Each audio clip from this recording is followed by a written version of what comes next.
So you think you're free? You're not. You're just distracted by design. Try this thought experiment, okay? If you stopped working today, how long would it be before you lost everything? Your home, your electricity, your ability to feed yourself? Does that sound like freedom? Because it's not. It is a polished, digitized, Wi-Fi enabled version of slavery. And it's about damn time that we started saying it out loud. So they don't need shackles anymore. They found something way better. Debt, mortgages, student loans, medical bills, credit cards. They sold us this beautiful dream. The house, the degree, the job, the 401k, and they delivered a treadmill that we can't step off of without collapsing everything that we've built. And here's the kicker, okay? The system punishes you for stopping. You need rest? Oh, that's laziness. No, that's laziness. You need health care? Oh, that's a luxury. That's a luxury you can't afford. Do you need help? Pull yourself up by your bootstraps. But what they don't tell you is that they cut those goddamn bootstraps decades ago. This is all by design. It's all by design. We are now conditioned to accept 40, 50, 60 hours of labor every week just to stay afloat. Just to stay afloat, guys. And I'm sorry, but you're not building life. You're not. You think you are. You go through the motions, but you're not building a life. You're really just servicing a system. And that system is owned by billionaires who would never work the way you do. Never. So how do they keep us quiet? They keep us distracted. Your attention is their currency. Think about that. They have actually weaponized entertainment. Streaming, scrolling, influencers, hot takes, dopamine hits. Your burnout is masked by binge watching. Your anxiety is rebranded as shopping therapy. And your outrage is redirected into comment sections and freaking conspiracy theories. They don't need to censor the truth. They just drown it in noise. And they've gotten very, very good at it. Constant. It's endless and it's loud. Because if you're always watching, you're not thinking. If you're always consuming, then you're not resisting. You're condoning. You're too tired to fight. Too busy to organize. Too scared to stop.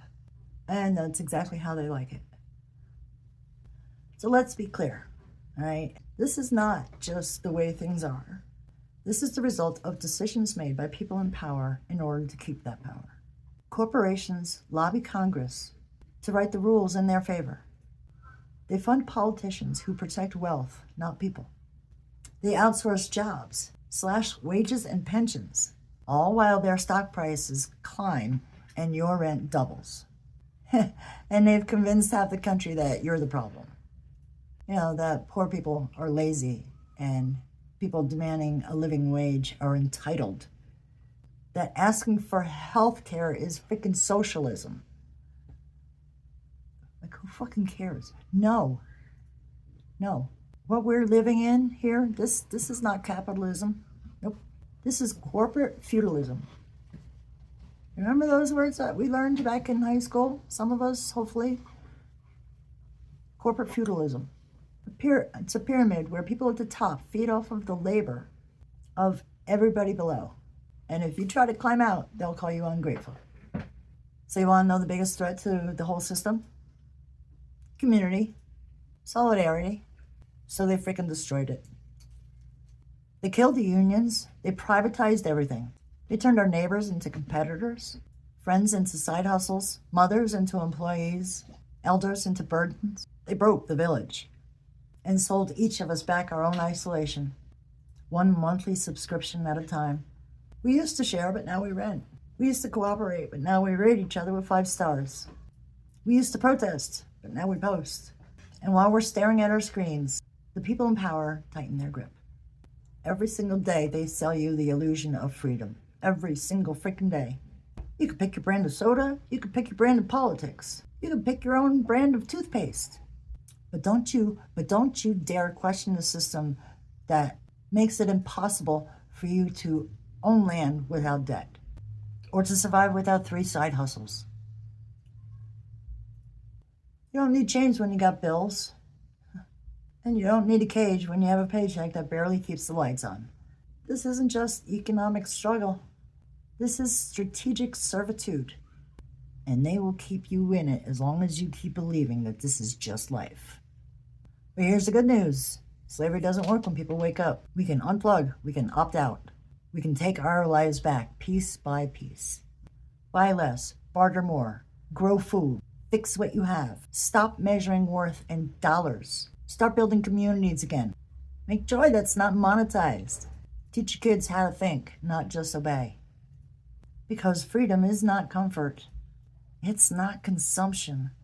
It's conscious rebellion against a system that profits off your exhaustion. But once you see that cage, you can start picking the lock. So if this hit a nerve, good. You're not alone. There are millions of us out there feeling the same way, feeling the same fire. So let's talk. Let's organize. Let's push back. Because a better world is possible. But first, we have to stop pretending that we're free. Believe it or not, even with my Republican education, I learned something back in high school that pretty much put things in focus for me, where I knew that this was just modern day slavery. The Civil War never really ended in our country. It's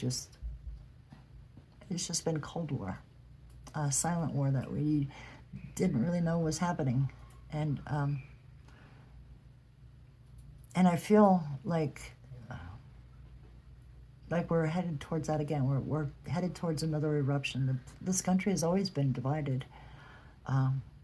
It just seems to be our thing. If we're not, divided on color, we're divided on politics, or we're divided on sports, or we're divided on food or location. I mean, I understand it's a big country, and it's very diverse here. And, from beaches to mountains to deserts, all kinds of people and all kinds of communities. And somehow they still manage to trick us back into slavery again, even though it ended. They just found a new way. And as long as we were distracted and had the illusion of freedom and the illusion of the American dream, they can just go out and the big companies, the corporations, politicians, all the lobbyists, they could just do whatever the hell they wanted as long as we were happy and entertained. And I can't imagine how hard this must be for them now that everybody is connected through the internet. And we have things like this. Because, back when I was younger, we didn't have that. We had, three channels. And we had, the TV Guide and Reader's Digest. So, there was... I'm sure they got away with a whole lot more back when I was younger than they do now. And now they've learned how to play the game as well. Some of them have, anyway. And they want to be superstars. They want to have their 15 minutes of fame and make all the money that you can make being a politician, because they're all freaking crooked. But it's all just part of the plan to keep us working. That's why 2020 is so important that they forget that ever happened, because they need to keep the machine moving. They need to be able to make their money, and they can't make their money without us. Without us, they have nothing. And as long as we continue to work and slave away and... Gee, I wonder if YouTube is even going to let this video fly because of the words. Even though it's a topic that needs to be talked about. I'm not talking black or white or anything. I'm just talking rich and poor. This is just servitude. The way that the society that's been built here, that we all have to exist in. There's so many things that the human psyche, like our instincts, they're not being met. And I think that's why we have so much trouble. So yeah, I have felt for a good long time that I was just modern day slavery. I remember even bringing it up to my mom once, and she just, she shut me down pretty quick. Wouldn't have a conversation about it. And so I just, kept my thoughts to myself. Anyway, I appreciate all you guys sticking around, especially for the off-script commentary. And I want to thank you for your views, your shares, your subscriptions, and everything. Thanks for tuning in. I'll see you in the comments. Take care. Bye.